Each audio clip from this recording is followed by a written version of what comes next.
Missionary.com. If I'm saying I want to be a missionary, because that's what we're essentially saying, how do you become a missionary to hip-hop culture, right? If you want to be a missionary to any culture, you have to be in it and study it and know it. I would never say I'm going to be a missionary to Africa and have never read a book on Africa, the people, the tribe, the tongue, the language, the cultural references. I wouldn't go in there arrogantly being like, hey guys, like, with all my Western American ways, I'm going to tell you how to do, you know what I'm saying? Like, I'm going to fix it. What? How insanely arrogant is that? So I think if you want to be effective in hip-hop culture, like, in any culture, you should study it. You should know it. You should understand it. You should have respect for it. You know, you should have friendships there. You know, what I sound like being a missionary to Africa and have not talked to any Africans. I like, you see what I'm saying? It's pretty simple principally. A lot of people want to change something they don't understand, and I think that's arrogant. And so, you know, over these years, I've just built relationships. You know, I'm a part of hip-hop culture. I'm a product of hip-hop culture in a lot of ways. Like, that raised me more than anyone else did, you know. And my mom, big shout out to my mom. Like, she raised me great.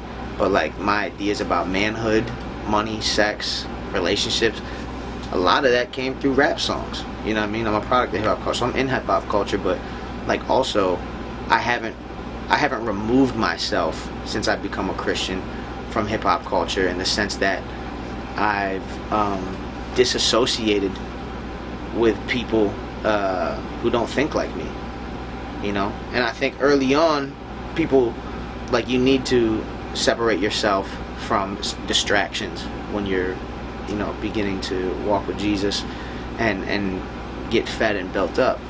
But we haven't taught people how to go back into where they came from and be an effective witness there. I think anyone trying to influence a culture, like, should not be trying to figure it out on their own.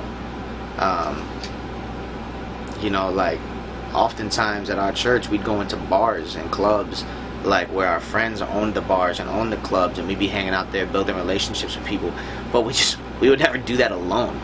You know what I mean? That's why I was talking about wild things in Heroes for Sale. I was like, if you catch us in a bar where the wild things are, with my past star and an entourage who loves God, please don't think that it's odd. We kick it around broken hearts, fishing for men, surrounded by sin but ain't taking part. Like, that's the idea, is we're not alone, you know, going into these spaces and places. And, like, I'm just grateful that I have, like, a community of people around me who understand that, can help me navigate that, you know, who can speak into those situations.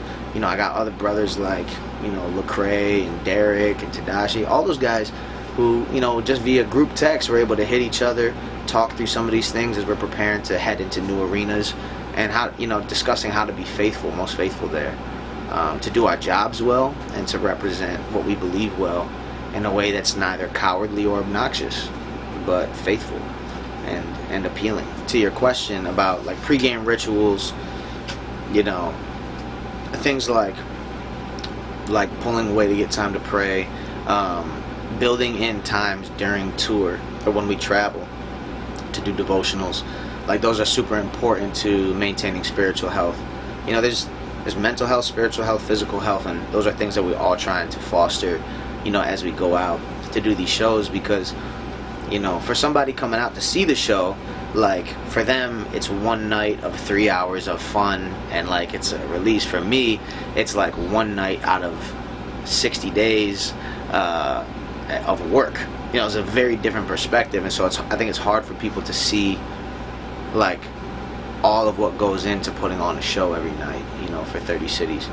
And so that's why building in things like our devotionals and building in times of rest are super important for us to be able to remain healthy, so that we don't burn out telling people about what we believe. Like, it's kind of oxymoronical in a sense, but that's why we see it. You know, we see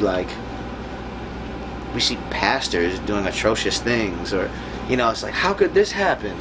You know, and I think so often, like, the ambitiousness behind a mission is like so pure and good that it can drive you to unhealthy places. You know what I'm saying? Like pushing yourself beyond your limits and not taking rest and breaks and building in time of refreshment. And the idea of being a leader can be very isolating, because when you feel like you're a leader, you feel like I can't be flawed. You know, I can't show my mistakes, because then people won't respect me as a leader, and I need them to respect my work. So it gets to this very sticky, weird place. And you know, that's why I just try not to take myself too serious, and often make fun of myself and apologize publicly when I screw up, stuff like that, because I'm like, man, to be honest with you, I'm nothing special. You know what I mean? Like, God's just decided to use me to do his work around the country, and I want to do it as faithfully as I can for as long as I can.